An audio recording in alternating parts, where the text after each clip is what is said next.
Bismillahirrahmanirrahim. Assalamualaikum warahmatullahi wabarakatuh. Saya mohon maaf, minggu kemarin saya tidak bisa hadir dikarenakan ada beberapa teknis ya, problem pas ketika di kantor tidak nyambung dan ketika di rumah juga masih tidak nyambung. Ternyata problemnya hanya satu, laptop saya perlu di restart seperti itu.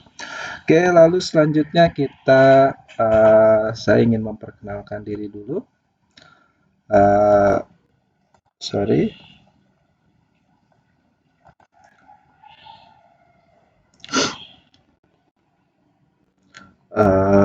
tunggu sebentar. Oke,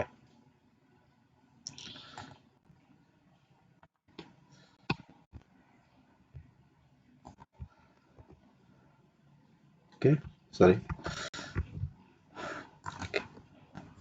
Saya ambil dari silabus sebelumnya ya.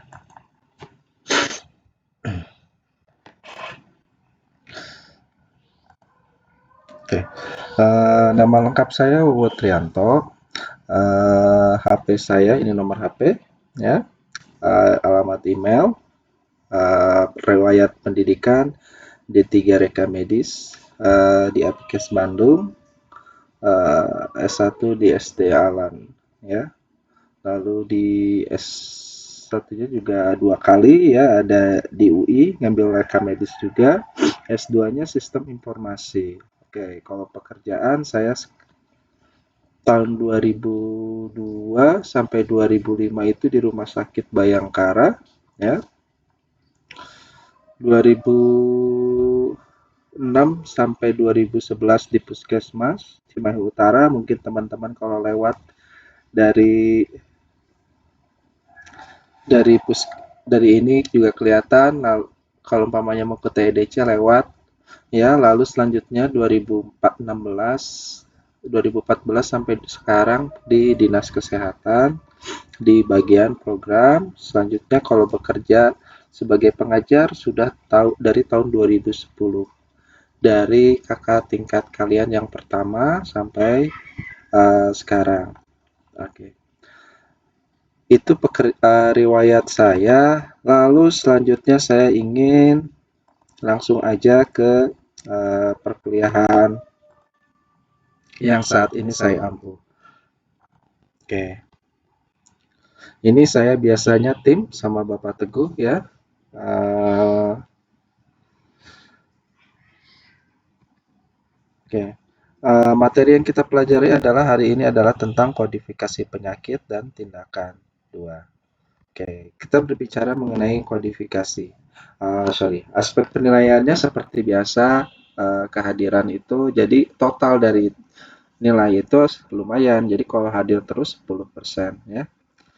Lalu nilai tugas itu 20% ya. Nilai UTS 30% dan sebenarnya yang paling menentukan adalah nilai UAS dan UTS-nya ya 40%. Nah, apabila nilai tersebut ditotalkan dari kehadiran, tugas, UTS, UAS, hasilnya dia harus, kalau ingin dapat A, hasilnya harus dapat 85 sampai 100 ya. Selanjutnya kalau umpamanya ingin nilai dapatnya di bawah 85 AB, di bawah 79 B, ya, di bawah 69 BC, selanjutnya di bawah 64 dan seterusnya ini C, CD, D, dan E. Biasanya kalau udah dapat nilai E nggak lulus ya. Oke. Nah, intinya dalam bahasa belajar ICD ini teman-teman sudah belajar bahasa Inggris ya sama Pak Rudi atau mungkin waktu di SMA sama gurunya ya.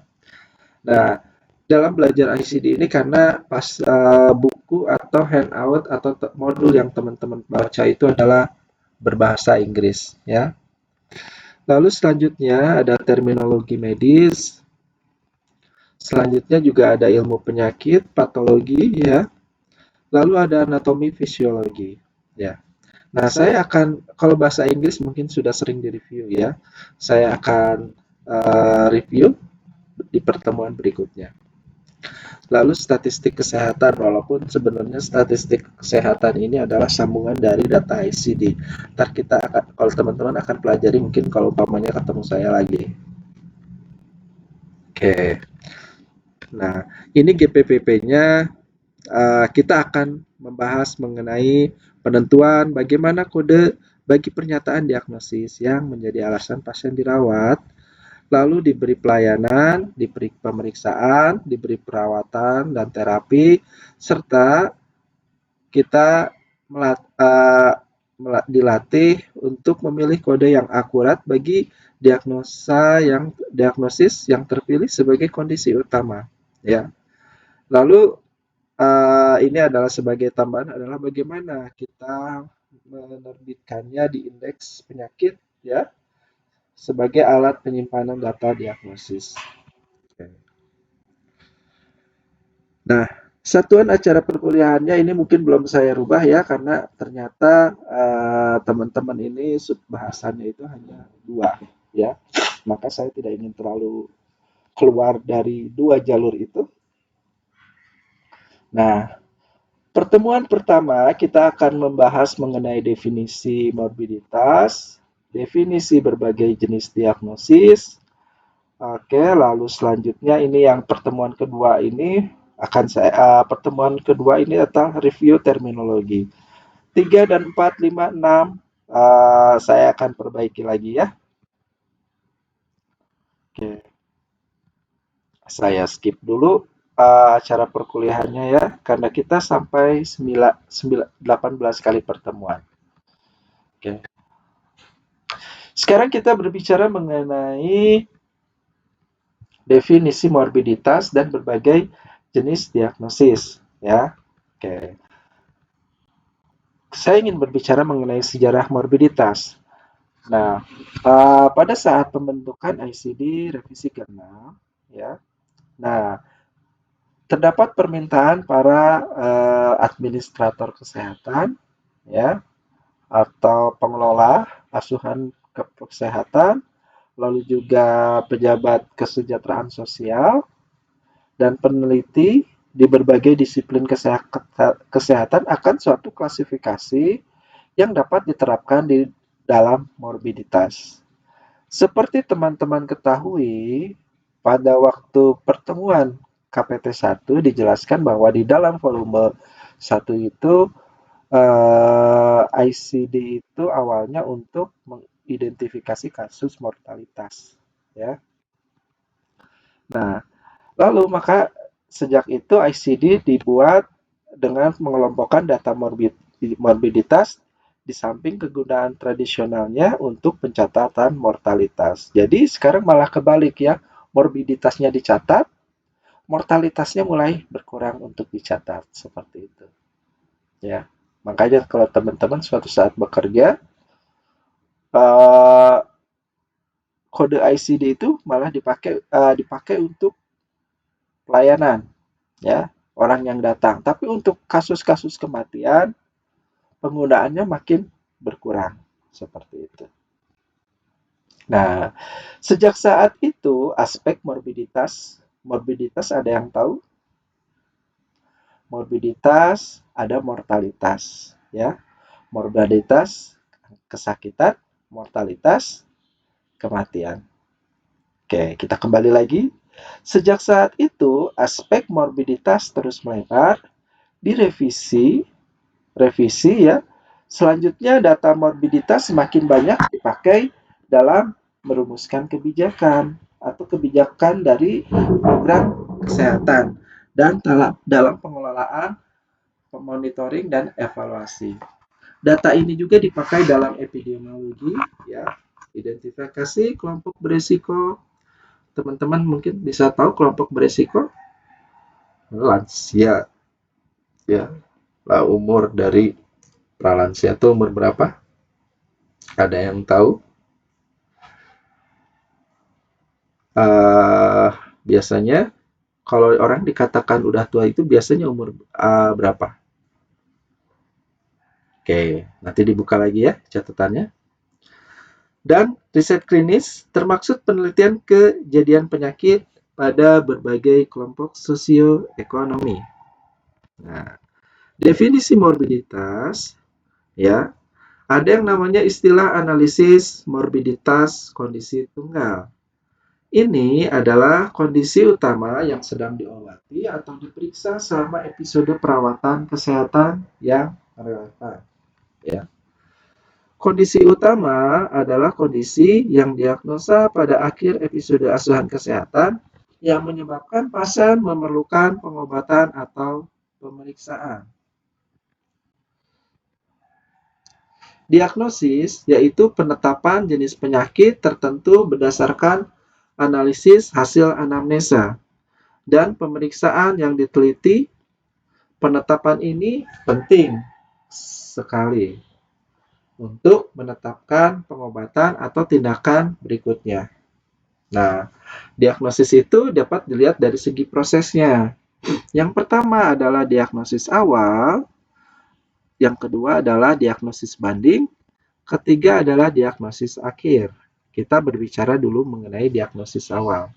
Diagnosis awal adalah suatu kondisi kerja, yaitu penetapan dari kondisi awal yang belum diikuti dengan pemeriksaan yang lebih mendalam. Nah, biasanya kalau umpamanya orang masuk ke IGD, ya, nah itu dokter belum tahu penyakitnya apa, tapi dia harus bisa menetapkan diagnosa awalnya, ya, kondisi awalnya seperti apa, sambil diikuti dengan pemeriksaan. Misalnya ada orang demam, masuk ke IGD. Nah, biasanya kalau sekarang kalau zaman musim COVID, dicek darahnya dulu, dicek dulu swab-nya, di rapid ya, supaya tahu dia COVID atau bukan, penyakit demam berdarah atau bukan, ya, seperti itu. Dicek kalau tipes biasanya dicek Widal, ya. Nah, tadi diagnosis awal, lalu selanjutnya diagnosis banding.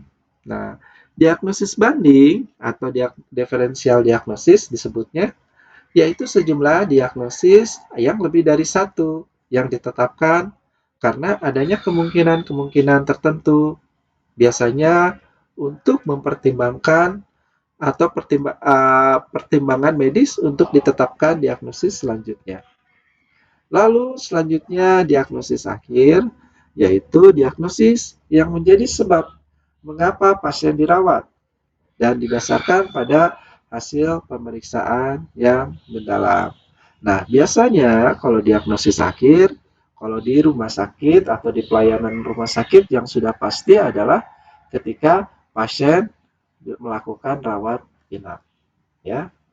Kalau umpamanya rawat jalan itu kan terkadang masih diagnosa awal, dikarenakan si pasien bolak-balik ya. Karena untuk menetapkan diagnosa itu harus ada pemeriksa, kembali lagi ke definisinya, dia harus diperiksa dengan teliti, dilakukan pemeriksaan laboratorium untuk menetapkan atau menegakkan atau mendukung hasil diagnosa, hasil pemeriksaan, ya. Oke. Lalu selanjutnya tadi dilihat dari segi prosesnya, sekarang dilihat dari segi keadaan penyakitnya, ya. Yang pertama ada diagnosis utama, diagnosis komplikasi, dan diagnosis kedua. Kita berbicara dulu mengenai diagnosis utama, ya. Diagnosis utama yaitu jenis penyakit utama yang diderita pasien setelah dilakukan pemeriksaan yang lebih mendalam, ya. Diagnosis komplikasi yaitu penyakit komplikasi karena berasal dari penyakit utamanya. Diagnosis kedua atau ketiga atau sering disebut juga komorbid yaitu penyakit penyerta diagnosis utama yang bukan berasal dari penyakit utamanya dan atau yang sudah ada sebelum diagnosa utama ditemukan. Ya. Lalu selanjutnya ada kondisi lain. Kondisi lain adalah kondisi yang terdapat kebersamaan dengan berkembangnya selama episode asuhan kesehatan dan mempengaruhi asuhan pasien. Kondisi lain yang walaupun berhubungan dengan episode sebelumnya, namun tidak akan mempengaruhi kondisi saat ini biasanya atau tidak boleh dicatat. Ya. Nah, kalau terdapat lebih dari satu kondisi, harus dipilih kondisi yang membutuhkan penggunaan SDM yang banyak. Sumber daya, ya.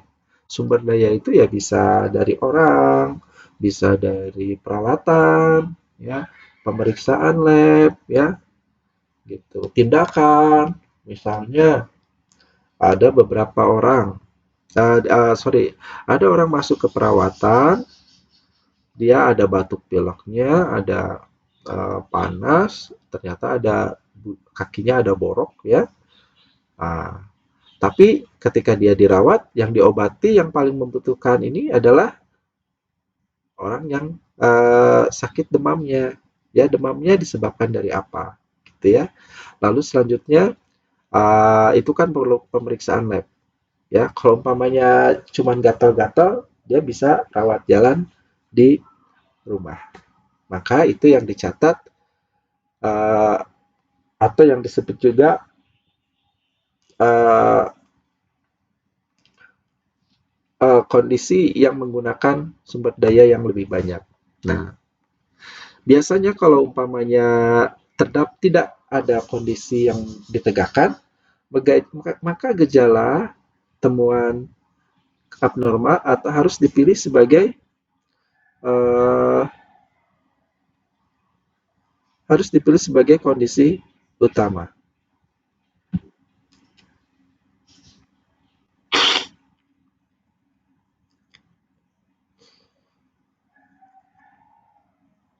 Nah, kalau terdapat lebih dari suatu kondisi, harus dipilih kondisi yang membutuhkan penggunaan sumber daya yang banyak. Nah, ini tadi sudah.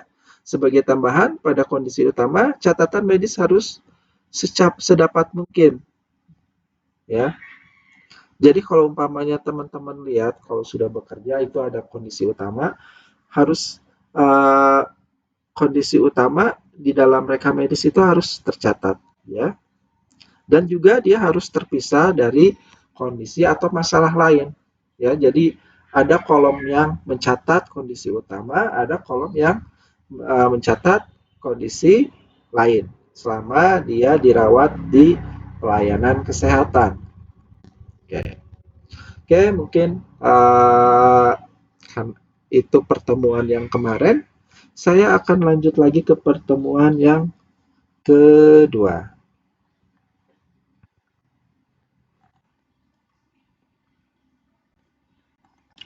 Oke. Pada pertemuan kedua ini,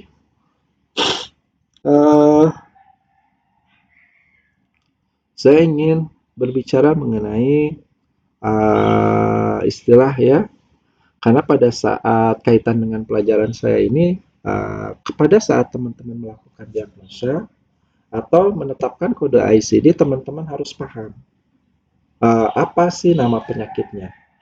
Ya, sebenarnya pelajaran yang paling menyenangkan adalah pelajaran terminologi. Ya, dia hanya hafal mate. Jadi teman-teman harus hafal. Ini artinya apa? Tidak mesti harus letter luck ya. Hafal dengan detail, dengan penyebabnya tidak. Tapi teman-teman tahu bahwa penyakit ini yang terserang organ mana, disebabkan apa, itu yang paling penting. Oke. Saya akan review pelajaran sebelumnya supaya agak nyambung dari Ibu Monik ya. Oke. Kalau umpamanya berbicara terminologi, teman-teman, atau istilah penyakit, ya, atau istilah terminologi ya, istilah terminologi atau yang disebutnya terminologi, mungkin seperti teman-teman ketahui ada istilah terminologi bahasa anak ABG, ya. Misalnya seperti banyak ya menulis WA bilang ya y aja. Terus apalagi terminologi anak gaul teman-teman yang ketahui, misalnya bahasa-bahasa yang program sekarang seperti serangiu atau apa gitu ya. Nah, kita kembali lagi, itu adalah terminologi bahasa yang lainnya. Sekarang kita kembali ke terminologi medis. Nah, terminologi medis ini istilah yang digunakan biasanya untuk hal tertentu ya, seperti atau nomenklaturnya berdasarkan ilmu yang dipelajari. Ada terminologi tadi uh, banyak ya, ada terminologi perbankan, terminologi ekonomi, ya. Nah, mungkin karena kita berbicaranya di bidang kesehatan, maka dia disebut terminologi medis, ya. Nah, istilah medis atau bahasa ini biasanya dipakai oleh profesi kesehatan untuk berkomunikasi, ya. Misalnya, contohnya dokter ingin menjelaskan bahwa dia penyakit tipoid. Kalau nggak ada bahasa terminologi medis, mungkin dokter akan menjelaskan cukup dengan menuliskan tipoid ya, simple satu kata. Tapi kalau umpamanya tidak ada istilah lain, maka dokter akan menjelaskan penyakit yang disebabkan oleh Salmonella typhi yang menyerang infeksi pada bagian usus atau saluran pencernaan, ya. Padahal dengan cukup satu kata istilah orang udah paham, oh tipes gitu ya, seperti itu. Nah, prinsip pemahamannya di sini teman-teman sudah tahu ya dari pelajaran sebelumnya. Teman-teman biasanya dia berhubungan dengan anatomi atau sistem organ tubuh.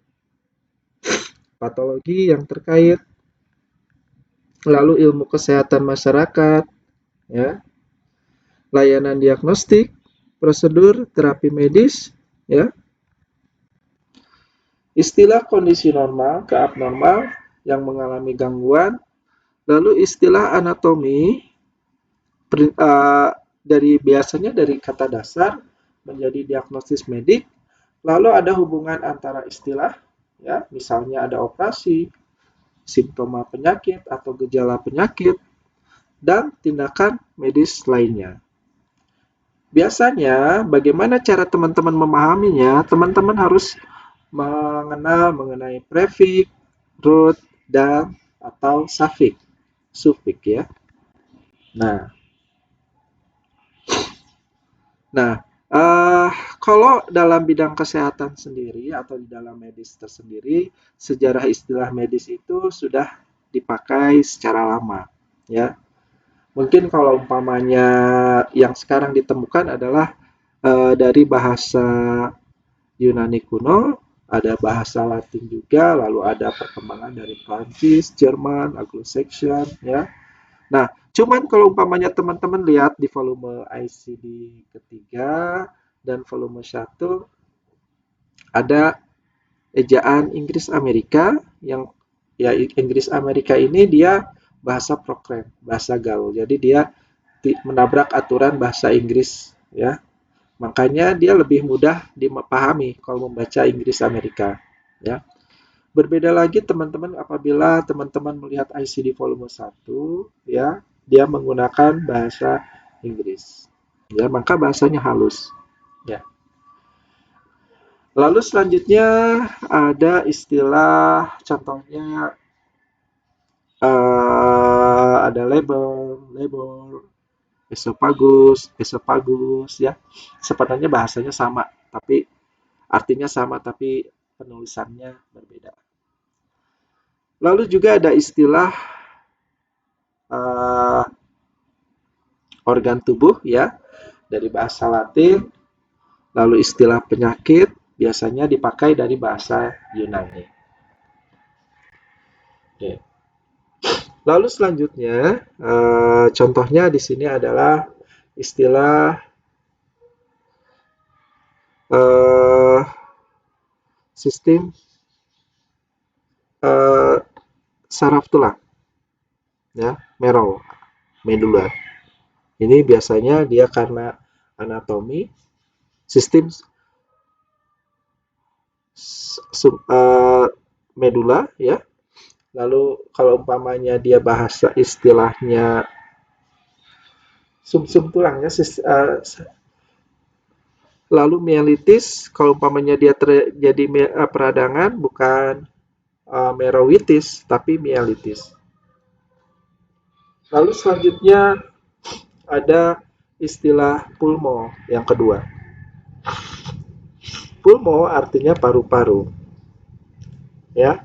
Tapi kalau umpamanya dia menjadi penyakit, bukan pulmonitis, tapi dia menggunakan bahasa Yunani, yaitu pulmonia. Lalu selanjutnya adalah nasal atau nares, ya. Itu bahasa anatominya, tapi kalau umpamanya terjadi radangan,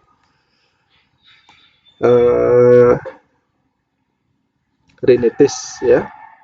Bukan nasalitis, tapi rinitis. Oke. Lalu selanjutnya ada os atau ora, ya, atau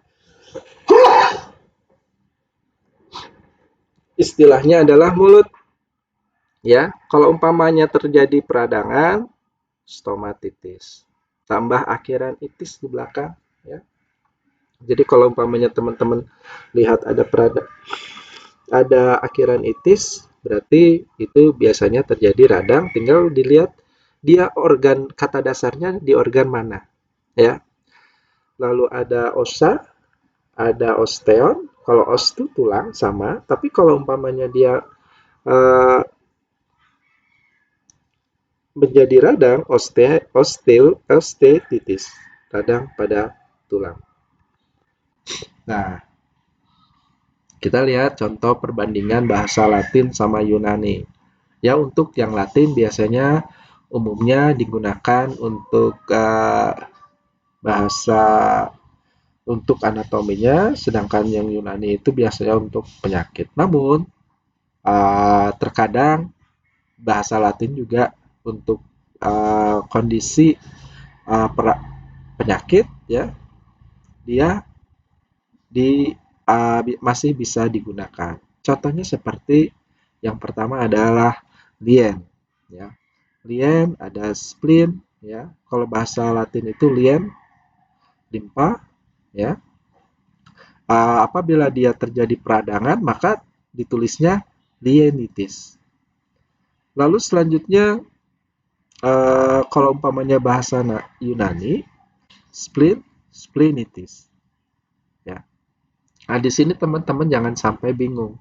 Di satu di volume itu ketemu lien, di satu lagi ketemu spleen, ya, lienitis. Jadi pas itu teh artinya sama-sama saja. Nah, selanjutnya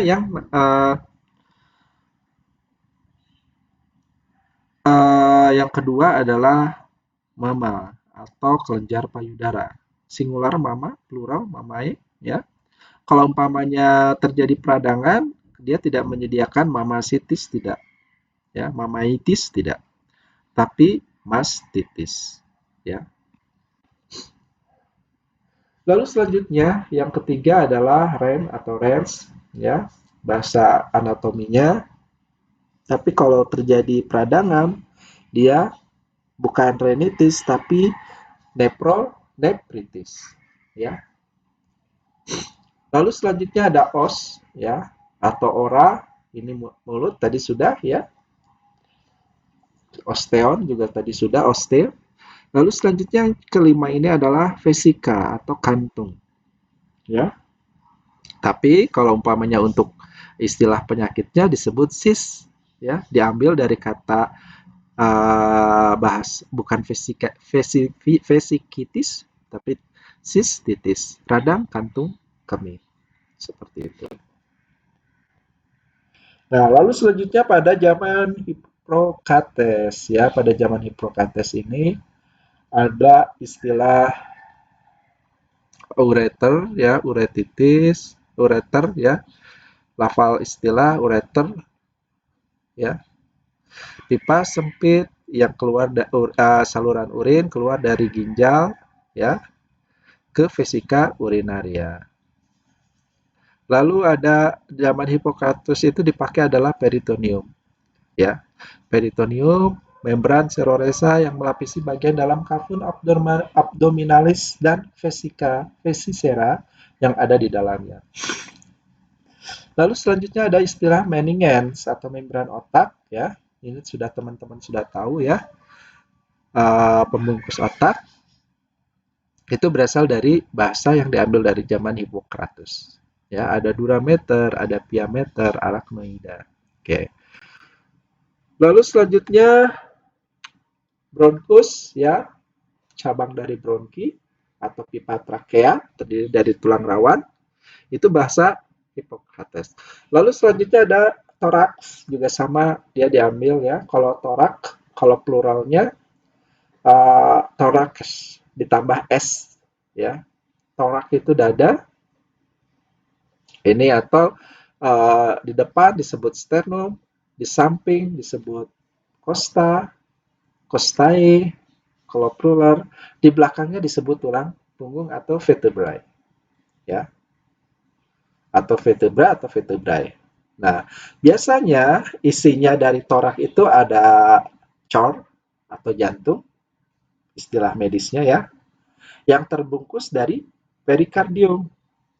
Lalu selanjutnya pulmo atau paru-paru ya, kanan dan kiri terbungkus oleh pleura.